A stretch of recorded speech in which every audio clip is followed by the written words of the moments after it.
walk to first. Woo! Ah, God damn it! Safe. South Park has shown up in over a dozen other animated shows. Not as a parody, not as a joke, as a full-on acknowledgement that Trey Parker and Matt Stone built something other creators can't stop thinking about. No! That was no strike. That was a terrible pitch. You need some goddamn LASIK surgery. Here's what's wild. Some of these appearances are obvious tributes. Others are buried so deep in the background that millions of viewers watched the episode and never caught it. And one of them, which we'll get to later, got the show's creators in serious legal and physical danger. By the end of this video, you'll know why one specific cameo tells you everything about how the rest of Hollywood feels about this show. Knock it out of the park, Morgan! Cream these turds! Let's start with the most loaded one on the list. The Simpsons and South Park have had a complicated relationship for 30 years. Two heavyweight animated shows, same network era, very different styles. So when The Simpsons starts dropping South Park references, you pay attention. The first one lands in an episode called The Bard of War. The episode literally opens with Bart and Milhouse watching South Park on TV. The in-show version of South Park is drawn noticeably worse than the real thing, and that's clearly intentional. Marge tells the boys to turn it off because it isn't life-affirming. That's a polite way of saying she thinks it's garbage. But here's the thing, the show chose to open the entire episode with it. You don't open your episode with something you actually believe is garbage. A later episode goes even harder. Burns sings a villain tribute song, rattling off the greatest bad guys in pop culture history. He lists Megatron, Donkey Kong, and Eric Cartman, sitting right there between two iconic villains. Cartman gets his flowers from one of the most classic characters in television history. Then there's the couch gag where Homer literally walks off the Simpsons set and stumbles straight into a South Park-style world. He finds the iconic core four, Stan, Kyle, Kenny, and Cartman, as background characters and promptly wipes them out. That's The Simpsons telling you they know exactly what South Park is. And the final Simpsons reference might be the most telling one of all, but that one connects to something much darker. We'll get there. Here's a question. Why would 12 different animated shows go out of their way to sneak in a reference to South Park? The answer isn't what most people think. Oh, no! Look, we're gonna be the losers tonight, all right? I don't think so. In 2010, South Park aired an episode that referenced the Prophet Muhammad. The backlash was immediate and serious. Trey Parker and Matt Stone received genuine threats. Comedy Central went ahead and censored the episode so heavily that entire scenes were bleeped into incomprehensible noise. The Simpsons responded.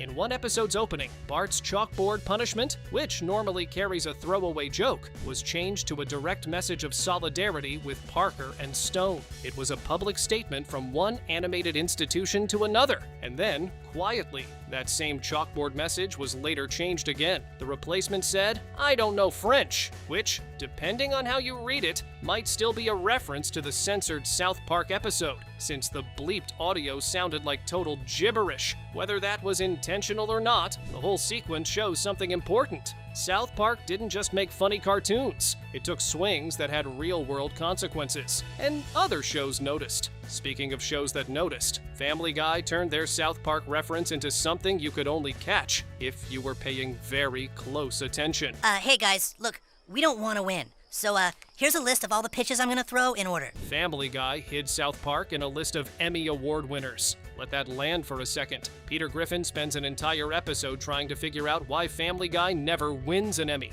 He visits a library and finds evidence of a secret society rigging the awards year after year. And there on the screen, South Park's Emmy wins are displayed as proof that the same shows keep winning. It's meant to be a conspiracy plot point, but it's also Family Guy admitting on screen that South Park wins awards, and they don't. That's not a subtle dig. That's a confession. American Dad takes a different approach. In an episode where two characters travel through a wormhole, they briefly appear rendered in full South Park style. Blocky, flat, two-dimensional. It lasts maybe 3 seconds. No setup, no punchline. Just, here's what you'd look like in that world. And then the show moves on. 3 Seth MacFarlane shows have all referenced South Park in different ways. That's not coincidence. That's a pattern. We've covered the big network shows, but the most unexpected South Park cameos come from places you would never guess. One involves a kids show about a blue cat, another involves anime, and one involves a character actually dying on screen in another universe. What does he do? He's retired now. Oh my god, dude, your dad must be the coolest guy in the world. The Amazing World of Gumball snuck in a South Park reference through one of the weirdest storylines in the show's history. Darwin swears off eating potatoes to protect his friend Idaho, who is, yes, a sentient potato. When Darwin finally cracks and eats one, every character around him transforms. Their heads become smooth, round, oversized potato shapes, which is exactly how Canadian characters look in South Park. The show doesn't call it out. It doesn't wink at the camera. It just does it and trusts that you'll catch it. That's a confident reference. Now, My Little Pony. In an episode about a tortoise going into hibernation for winter, background animals are shown gathering warm clothing to survive the cold months. Among that clothing, clearly visible on screen, are Cartman's beanie, Stan's hat, and Kyle's hat. 3 of the 4 core 4 in a My Little Pony episode, in a pile of winter clothes. The logical question is, how did those hats get there? The answer the show gives you is that the animals found them. The answer you come up with on your own is considerably darker. And then there's anime. In the Japanese series FLCL, a character gets impaled. And as the impact sends debris flying, look at what goes airborne. Kenny McCormick, full orange parka, hitting a car, dead on arrival. In another episode of the same show, 2 characters mid-fight are briefly drawn in South Park's flat, cutout style for no explained reason whatsoever. It lasts seconds. It's perfect. Yuri on Ice, a figure skating anime, features a Canadian skater named JJ, who shows up to compete in the Grand Prix final dressed almost identically to Cartman. Brown pants, red jacket, the whole thing. Whether it's deliberate or not, that character proceeds to choke in the most spectacular way possible, which honestly fits. Michael Jefferson, yes. Hey, you want to play with me? Come on, let's climb the tree! Rick and Morty handles their South Park reference with more precision than most. In the episode Vat of Acid, Morty ends up stranded in snowy mountains after a plane crash with 3 other survivors. The 4 survivors. One wearing Stan's hat, one in a green jacket like Kyle's. Morty himself dressed like Kenny, which makes the 4th survivor his girlfriend, Cartman by default. The joke, if that's what it is, runs even deeper, because Morty in this episode ends up dying over and over in alternate timelines without knowing it. Oh my god, they killed Morty again and again.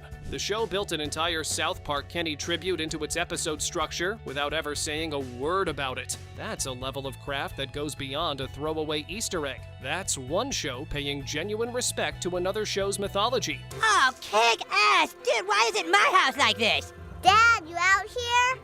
Here I am, Blanket. Here's what all of this actually means. South Park has been on the air since 1997. Most shows from that era are gone. The ones that are still running, The Simpsons, Family Guy, Rick and Morty, they all keep referencing it. The ones that came after, Gumball, My Little Pony, anime from Japan, they reference it too. You don't hide something inside your show because you think it's irrelevant. You hide it because it matters to you, because your writers grew up watching it, because they're still watching it. South Park didn't just survive, it became the benchmark. The show that other shows measure themselves against, argue with, pay tribute to, and occasionally get a little intimidated by. And somewhere, right now, a writer on a cartoon you love is sneaking a South Park reference into an episode, hoping you're paying close enough attention to catch it. Which one of these surprised you the most? Drop it in the comments, because I guarantee someone below you guessed a completely different one. If this kind of deep-cut animation history is your thing,